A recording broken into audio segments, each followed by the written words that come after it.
No estaba buscando monedas antiguas.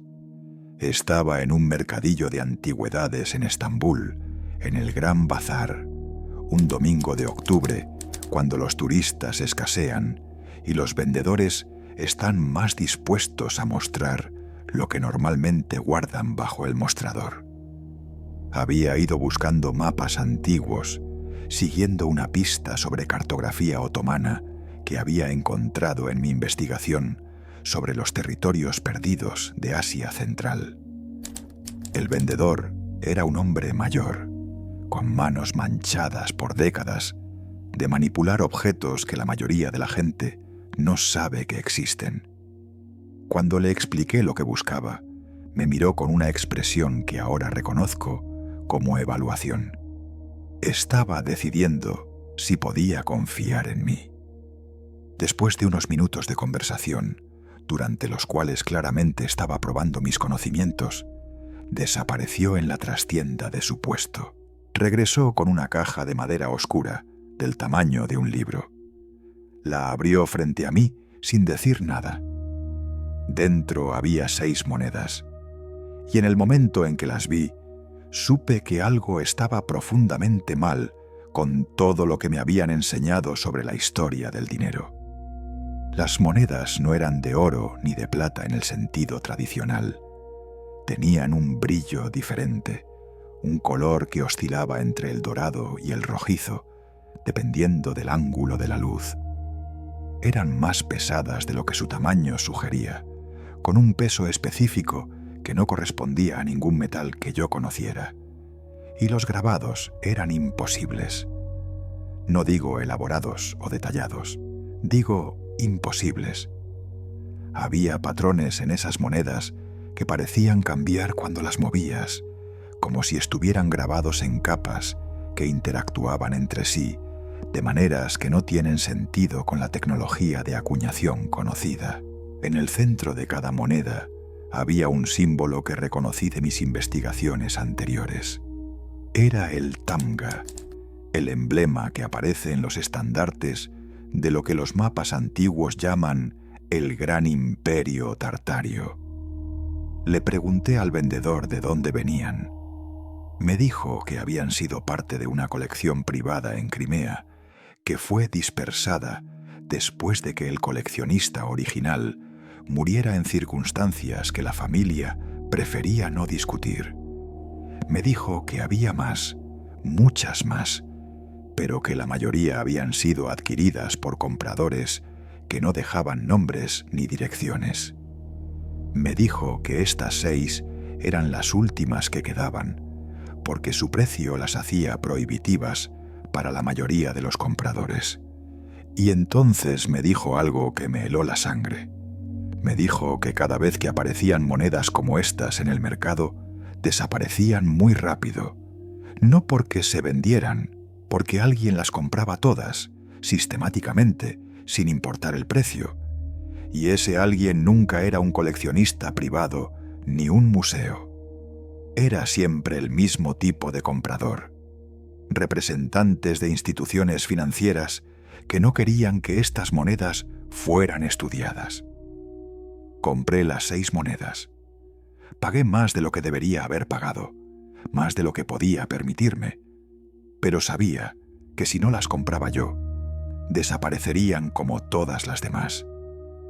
Las traje de vuelta a España envueltas en tela, escondidas en el fondo de mi equipaje, sin declararlas en la aduana, porque algo me decía que si alguien las veía, nunca llegarían a mi casa. Durante las semanas siguientes, las estudié obsesivamente. Las pesé con una balanza de precisión. Las medí con calibradores digitales. Las fotografié bajo diferentes tipos de luz. Intenté identificar el metal del que estaban hechas, usando todos los métodos no destructivos que tenía a mi disposición. Y cada prueba que hacía generaba más preguntas que respuestas. El peso específico de las monedas era de aproximadamente 15 gramos por centímetro cúbico. Eso es significativamente más denso que el oro, que tiene un peso específico de alrededor de 19,3, Pero no era tungsteno, que tiene una densidad similar, porque el tungsteno no tiene ese color ni esa maleabilidad. No era ninguna aleación conocida de oro, porque las pruebas de conductividad daban resultados anómalos. Era algo diferente, algo que no debería existir según la metalurgia convencional. Contacté a un metalúrgico de la Universidad Politécnica de Madrid, un hombre que había dedicado su carrera al análisis de metales antiguos. Le envié fotografías de las monedas sin contarle de dónde venían, presentándolas simplemente como piezas de una colección familiar cuyo origen quería determinar. Su respuesta tardó 2 semanas en llegar, y cuando llegó, era la primera confirmación de que no estaba imaginando cosas. Me escribió que las fotografías mostraban patrones de cristalización metálica que no correspondían a ningún proceso de fundición conocido, antiguo o moderno. Me escribió que los grabados mostraban una precisión que requeriría tecnología de láser o similar, tecnología que oficialmente no existía antes del siglo XX. Y me escribió algo más.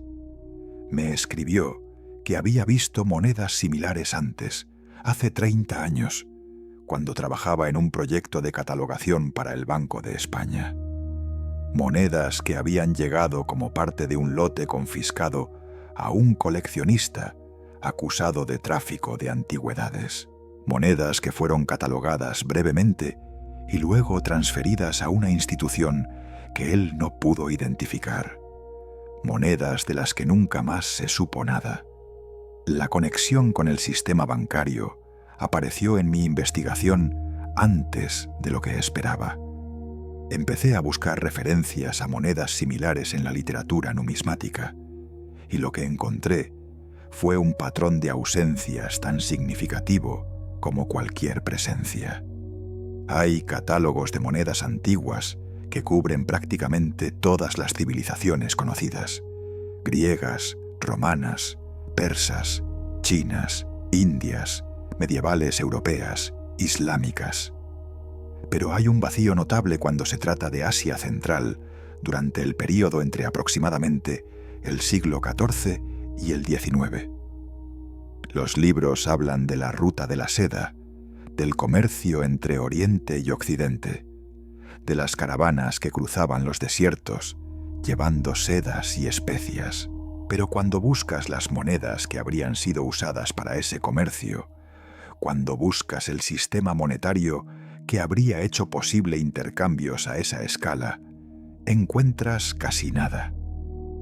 Algunos dirhams de plata de imitación islámica, algunas monedas chinas de bronce con agujeros cuadrados, pero nada que explique cómo un imperio del tamaño que los mapas antiguos atribuyen a Tartaria podría haber funcionado económicamente. Escribí a varios museos de numismática preguntando específicamente por monedas tartarias. Las respuestas que recibí fueron reveladoras, no por lo que decían, sino por cómo lo decían. El Museo Británico me respondió que no tenían piezas identificadas como tartarias en su colección. El Hermitage de San Petersburgo no respondió en absoluto, a pesar de que les escribí 3 veces. El Museo Numismático de Viena me envió una respuesta cortés pero extraña. Me dijeron que el término tartario era históricamente impreciso y que no podían ayudarme a buscar algo que nunca había existido de manera definida. Pero encontré un libro que cambió todo. Estaba en la biblioteca de la Real Academia de la Historia en Madrid, catalogado erróneamente en la sección de Geografía en lugar de en la de Economía. Era un tratado de un comerciante veneciano del siglo XVI, publicado originalmente en latín y traducido al español en el siglo XVIII, y dedicaba un capítulo entero al sistema monetario de lo que él llamaba la Grande Tartaria. El comerciante describía monedas de un metal que él no podía identificar, más valioso que el oro, pero no oro. Describía un sistema donde el valor de la moneda no dependía del peso del metal, sino de símbolos grabados que podían ser verificados por cualquier comerciante entrenado. Describía una red de intercambio que abarcaba desde el Mar Negro hasta el Pacífico, desde el Ártico hasta el Himalaya, todo funcionando con una moneda única que no era controlada por ningún rey ni ningún templo. Era controlada por algo que él llamaba las casas de la cuenta, instituciones distribuidas por todo el territorio que mantenían registros de todas las transacciones y garantizaban la integridad del sistema. No era un sistema basado en metal precioso, era un sistema basado en información. Pasé meses buscando más referencias a este sistema monetario, y cuanto más buscaba, más encontraba, pero siempre en los márgenes de la historia, siempre en fuentes que la Academia Oficial considera secundarias o poco fiables. Hay menciones en los diarios de Marco Polo, aunque las ediciones modernas las eliminan como interpolaciones posteriores. Hay referencias en los archivos de la Compañía Británica de las Indias Orientales, enterradas en informes comerciales que nadie lee porque se consideran irrelevantes. Hay descripciones en las cartas de misioneros jesuitas que viajaron a China en los siglos XVII y XVIII, cartas que fueron clasificadas durante siglos y que solo recientemente han sido parcialmente desclasificadas. Y todas estas fuentes describen lo mismo: un sistema monetario que no funcionaba como ningún sistema que conozcamos. El valor de las monedas tartarias, según estas fuentes, no derivaba del metal del que estaban hechas, derivaba de lo que representaban. Cada moneda era un registro de un crédito, de un trabajo realizado, de un valor creado. Los símbolos grabados en las monedas codificaban información. ¿Quién había emitido la moneda? ¿Para qué propósito? ¿Bajo qué condiciones podía ser redimida? Era, en esencia, un sistema de dinero basado en deuda mutua y confianza institucional, pero sin un emisor central que pudiera manipularlo. Las casas de la cuenta que el comerciante veneciano describía funcionaban como una red descentralizada. Cada una mantenía registros de las transacciones en su región y se comunicaba periódicamente con las demás para reconciliar cuentas. Si una moneda era presentada para redención en una casa diferente a la que la había emitido, esa casa podía verificar su autenticidad consultando los registros compartidos. El sistema era, en términos modernos, algo parecido a una blockchain física, una red distribuida de verificación que hacía innecesario un banco central. Y aquí está lo que me quitó el sueño durante semanas. Este sistema era exactamente lo opuesto a lo que los bancos centrales modernos hacen. Los bancos centrales existen para controlar la emisión de dinero, para determinar cuánto dinero hay en circulación, para manipular la oferta monetaria según objetivos políticos y económicos. Son la encarnación del control centralizado de la economía. Pero el sistema tartario, si las descripciones son correctas, era imposible de controlar centralmente. Cualquier intento de manipular la cantidad de dinero en circulación habría sido detectado inmediatamente por la red de casas de la cuenta. Cualquier emisión fraudulenta habría sido rechazada porque no coincidiría con los registros. El poder de crear dinero de la nada, que es el poder fundamental de los bancos modernos, simplemente no existía en este sistema. El dinero solo podía ser creado cuando se creaba valor real, y el dinero desaparecía cuando ese valor era consumido o redimido. La destrucción del sistema tartario, según pude reconstruir a partir de fragmentos dispersos en docenas de fuentes, no fue un proceso gradual ni un colapso natural. Fue una campaña deliberada que tomó más de un siglo y que involucró guerras, asesinatos, destrucción de archivos y una reescritura sistemática de la historia. Los primeros ataques vinieron de los rusos. La expansión del Imperio ruso hacia el este, que la historia oficial presenta como una serie de conquistas militares y tratados diplomáticos, fue en realidad una guerra económica, tanto como territorial. Encontré documentos en el archivo histórico del Estado de San Petersburgo, documentos que tuve que leer en ruso antiguo con ayuda de un traductor que me cobró una fortuna, que describían las órdenes dadas a los ejércitos que avanzaban hacia Siberia. No solo debían conquistar territorios, debían destruir las casas de la cuenta, debían confiscar todas las monedas que encontraran, debían ejecutar a cualquier persona que tuviera conocimiento del sistema monetario tartario. Un informe particularmente escalofriante, fechado en 1742, describía el saqueo de una ciudad cuyo nombre ha sido borrado del documento. El comandante ruso informaba que había encontrado una casa de la cuenta con miles de monedas y lo que él llamaba libros de los números, registros contables que aparentemente databan de varios siglos. Sus órdenes, según el documento, eran destruir todo, pero el comandante había guardado una muestra de las monedas y algunos de los libros, enviándolos a San Petersburgo para que fueran estudiados por los asesores económicos del zar. El documento termina con una nota añadida en otra letra. Los objetos fueron recibidos y clasificados como secretos del Estado. No hay registro de dónde fueron almacenados ni qué pasó con ellos después. Pero los rusos no estaban solos en esta campaña. Los británicos jugaron un papel igualmente importante, aunque más sutil.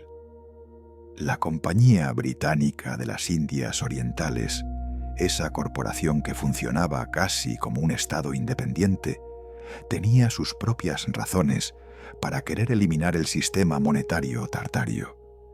La compañía había construido su riqueza sobre el control del comercio entre Asia y Europa.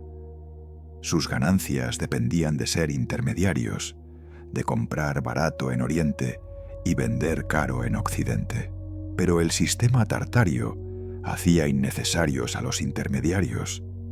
Permitía a los productores y consumidores comerciar directamente, con monedas que eran aceptadas en todo el territorio sin necesidad de cambistas ni banqueros. La compañía financió expediciones militares contra los últimos territorios tartarios independientes, financió revueltas internas, financió el soborno de funcionarios locales para que destruyeran sus propias casas de la cuenta. Y cuando todo eso falló, financió algo más. Financió la creación de una nueva narrativa histórica que borraba a Tartaria del mapa y del recuerdo. La conexión con los bancos centrales modernos se hizo evidente cuando empecé a investigar quiénes habían financiado la destrucción del sistema tartario. Los mismos nombres aparecían una y otra vez. Nombres que cualquier estudiante de historia económica reconocería. Las casas bancarias que dominarían las finanzas europeas en el siglo XIX, las familias que financiarían guerras y revoluciones en todos los continentes, los fundadores de lo que eventualmente se convertiría en el sistema de bancos centrales que controla la economía global hoy, todos ellos tenían conexiones documentadas con la campaña contra Tartaria.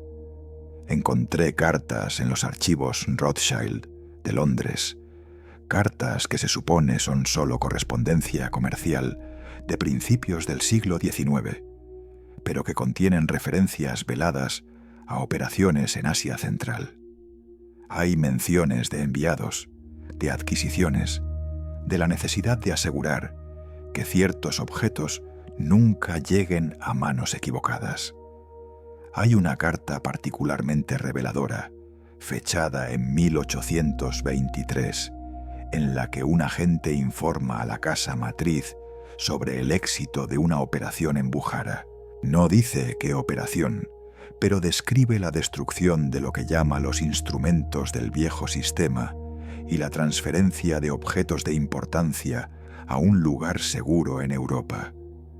Los banqueros del siglo XIX entendían algo que la mayoría de las personas todavía no comprende. El control del dinero es el control de todo. Si puedes determinar cuánto dinero existe, puedes determinar quién es rico y quién es pobre. Si puedes crear dinero de la nada, puedes financiar guerras, comprar gobiernos, controlar industrias enteras. Pero todo ese poder depende de una cosa. Depende de que no exista un sistema alternativo. Depende de que la gente no sepa que es posible organizar el dinero de otra manera. Y el sistema tartario era exactamente eso.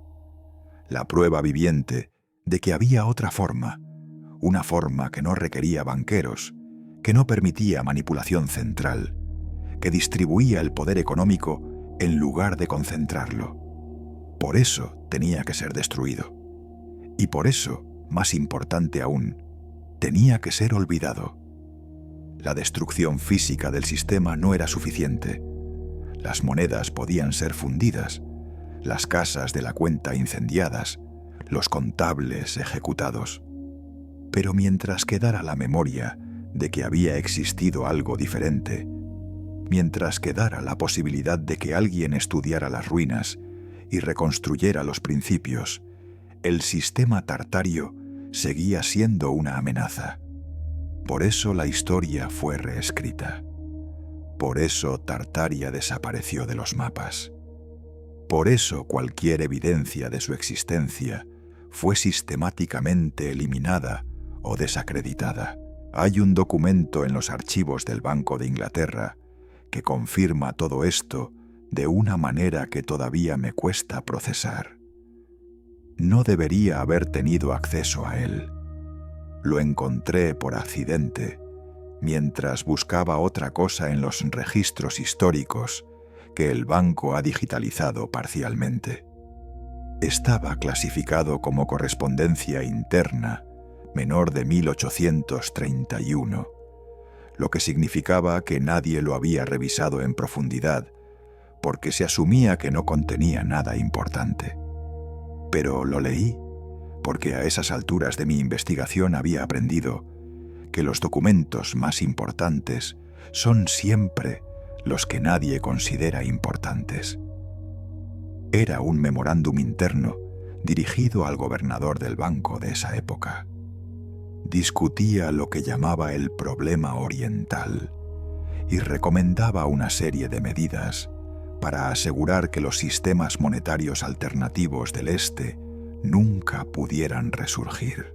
El memorándum mencionaba específicamente 3 amenazas: las monedas tartarias que todavía circulaban en algunas regiones remotas, los registros contables que habían sobrevivido la destrucción de las casas de la cuenta y los comerciantes que todavía recordaban cómo funcionaba el viejo sistema. Las recomendaciones eran escalofriantes en su frialdad burocrática. Para las monedas, adquisición sistemática a cualquier precio, seguida de fundición. Para los registros, compra cuando sea posible, destrucción cuando no lo sea. Para los comerciantes, descrédito público, ruina económica y, en casos extremos, medidas más directas cuya naturaleza no se especificaba. El memorándum concluía con una frase que me hizo entender la magnitud de lo que estaba enfrentando. El nuevo sistema monetario que estamos construyendo solo puede prosperar si el viejo sistema es no solo destruido, sino olvidado. La historia debe ser reescrita para que las generaciones futuras nunca sepan que existió una alternativa. firmado con iniciales que no pude identificar, pero con un sello que claramente pertenecía a un comité del banco. Intenté buscar más documentos relacionados. Los archivos digitalizados no contenían nada más.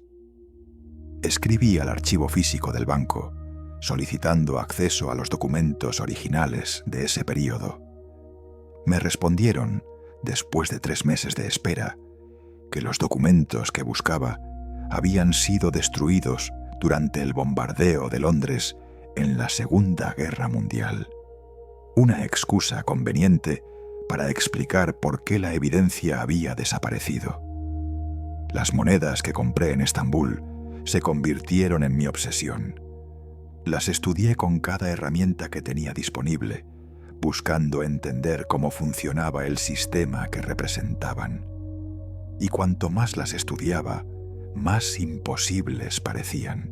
Los grabados en las monedas no eran solo decorativos, eran funcionales. Contenían información codificada de una manera que desafiaba mi comprensión. Llevé una de las monedas a un especialista en criptografía de la Universidad Complutense. Le pedí que examinara los patrones de los grabados sin contarle de dónde venía la moneda ni qué era. Su análisis tomó varios días y cuando me entregó los resultados estaba visiblemente perturbado. Los patrones de la moneda contenían información estructurada, me dijo. No era texto en ningún alfabeto conocido, pero tenía todas las características de un sistema de codificación. Redundancia para corrección de errores, estructura jerárquica que sugería diferentes niveles de información, y lo que parecían ser marcadores de integridad que permitirían verificar si la información había sido alterada.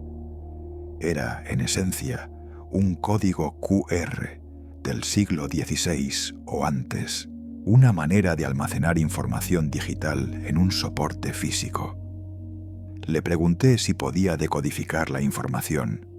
Me dijo que no, que sin saber el sistema de codificación era imposible. Pero me dijo algo más.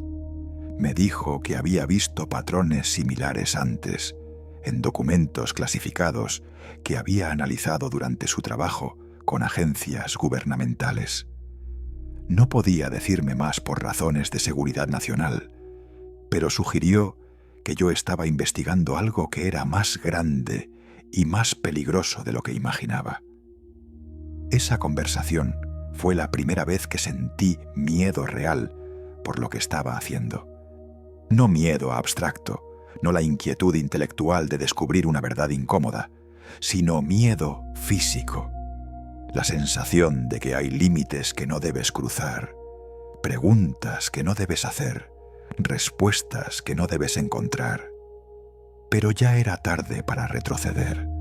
Había ido demasiado lejos, sabía demasiado, y las monedas seguían ahí, en mi escritorio, brillando con ese color imposible, guardando secretos que alguien había matado para proteger. La pregunta que me obsesionaba era ¿por qué? ¿Por qué destruir un sistema monetario? ¿Por qué eliminar toda evidencia de que existió? ¿Por qué gastar recursos enormes durante más de un siglo para asegurar que nadie recordara que había habido otra manera de organizar el dinero? La respuesta, cuando finalmente la entendí, era tan simple que al principio no la creí. El sistema tartario no podía ser controlado. Y un sistema que no puede ser controlado es una amenaza existencial para cualquiera cuyo poder depende del control. El dinero moderno es deuda. Cuando un banco te da un préstamo, no te da dinero que tiene guardado en alguna caja fuerte. Crea dinero nuevo de la nada, dinero que solo existe porque tú te has comprometido a devolverlo con intereses. Cada euro, cada dólar, cada moneda que usamos hoy es un instrumento de deuda, una promesa de pago futuro que ha sido monetizada. Y el poder de crear esa deuda, de determinar cuánto dinero existe y quién tiene acceso a él, es el poder más grande del mundo moderno. es más grande que el poder militar, porque los ejércitos necesitan ser financiados. Es más grande que el poder político, porque los políticos necesitan dinero para sus campañas. Es el poder que subyace a todos los demás poderes, el poder que hace posible todos los demás controles. Pero el sistema tartario funcionaba de manera completamente diferente. Las monedas no representaban deuda, representaban valor ya creado. Cuando alguien hacía un trabajo, cuando producía algo de valor real, podía acudir a una casa de la cuenta y recibir monedas que representaban ese valor. No tenía que pedir prestado, no tenía que endeudarse con nadie. El dinero era un registro de lo que había contribuido a la sociedad, no una cadena que lo ataba a un acreedor. Y las casas de la cuenta no podían crear dinero de la nada. Solo podían registrar valor que ya existía. No había forma de inflar la cantidad de moneda para beneficiar a un grupo particular. No había forma de manipular el sistema para concentrar riqueza en pocas manos. El poder económico estaba distribuido entre todos los que participaban en la creación de valor real. Para los banqueros que estaban construyendo el sistema moderno de dinero-deuda, esto era intolerable. No porque el sistema tartario fuera una amenaza militar o política directa, sino porque era una prueba de que su sistema no era el único posible. Era una demostración viviente de que se podía organizar la economía sin bancos, sin deuda, sin control centralizado. Y mientras esa demostración existiera, siempre habría el riesgo de que la gente se preguntara por qué estaban aceptando el sistema de los banqueros cuando había una alternativa mejor. Hay una ironía amarga en todo esto. El sistema financiero moderno, ese sistema que fue construido sobre las ruinas del sistema tartario, se presenta a sí mismo como el pináculo del progreso económico. Nos dicen que nunca hemos estado mejor, que el capitalismo financiero ha generado más riqueza que cualquier sistema anterior, que la innovación bancaria ha democratizado el acceso al crédito y ha permitido el desarrollo global. Pero cuando miras las cifras, cuando realmente las analizas, ves algo diferente. Ves que la mayor parte de la riqueza mundial está concentrada en un porcentaje cada vez más pequeño de la población. Ves que la deuda global supera ya varias veces el Producto Interno Bruto de todos los países del mundo combinados. Ves que el sistema está diseñado de manera que la mayoría de las personas trabajen toda su vida para pagar intereses sobre deudas que no deberían existir. El sistema tartario, según las descripciones que he encontrado, no permitía esa concentración. El dinero fluía hacia donde se creaba valor, no hacia donde se acumulaba poder. La riqueza de una persona dependía de lo que producía, no de lo que poseía. Y la idea de que alguien pudiera volverse inmensamente rico simplemente por poseer dinero y prestarlo con interés habría sido absurda en un sistema donde el dinero no era deuda. No estoy romantizando una utopía perdida. No sé cómo era realmente la vida en los territorios tartarios, y probablemente tenía sus propios problemas y desigualdades. Pero lo que sí sé, lo que la evidencia me ha mostrado claramente, es que el sistema que lo reemplazó no fue una mejora, fue un retroceso. Fue la imposición de un modelo diseñado para beneficiar a una élite a expensas de todos los demás. Y la destrucción de la alternativa, la eliminación sistemática de cualquier evidencia de que existió algo diferente, fue necesaria para que ese modelo pudiera presentarse como natural, como inevitable, como la única forma posible de organizar una economía. Por eso las monedas fueron fundidas. Por eso los registros fueron quemados. Por eso los que recordaban fueron silenciados. Y por eso, más de un siglo después, seguimos viviendo en un sistema que nos endeuda desde el nacimiento hasta la muerte. Un sistema donde el trabajo nunca es suficiente para salir adelante. Un sistema donde el dinero fluye hacia arriba, mientras las deudas fluyen hacia abajo. Porque los que diseñaron este sistema sabían que funcionaría mientras nadie supiera que había funcionado algo diferente.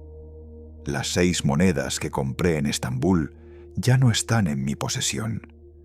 3 meses después de traerlas a España, mi apartamento fue robado. Los ladrones no se llevaron ni la televisión, ni el ordenador, ni las joyas de mi madre que guardaba en un cajón. Solo se llevaron las monedas. Y un disco duro externo donde tenía copias de seguridad de toda mi investigación. La policía trató el robo como un caso más de delincuencia menor. No encontraron pistas, no identificaron sospechosos. Cerré el caso archivado como no resuelto después de unas semanas de investigación superficial. Pero yo sabía que no había sido un robo ordinario. Los ladrones sabían exactamente qué buscaban y dónde encontrarlo. Habían ignorado objetos de valor evidente para llevarse piezas que la mayoría de los ladrones ni siquiera reconocerían como valiosas. Y habían tomado mis copias de seguridad, como si supieran que la investigación era tan peligrosa como las monedas mismas. Pasé semanas en un estado de paranoia que me costó reconocer como justificada. Empecé a notar cosas. Un coche que parecía seguirme cuando salía de casa. Llamadas telefónicas donde solo había silencio al otro lado. Correos electrónicos que desaparecían de mi bandeja de entrada sin que yo los borrara. Probablemente estaba imaginando algunas de estas cosas. Probablemente mi mente, traumatizada por el robo y obsesionada con la investigación, estaba viendo patrones donde no los había. Pero algunas cosas no podían ser imaginadas. Como la visita que recibí 2 semanas después del robo. Un hombre que se presentó como representante de una fundación de estudios históricos cuyo nombre no reconocí. Me dijo que habían oído hablar de mi investigación sobre sistemas monetarios alternativos. Me dijo que la fundación tenía interés en financiar ese tipo de estudios, siempre y cuando se mantuvieran dentro de ciertos parámetros académicos aceptables.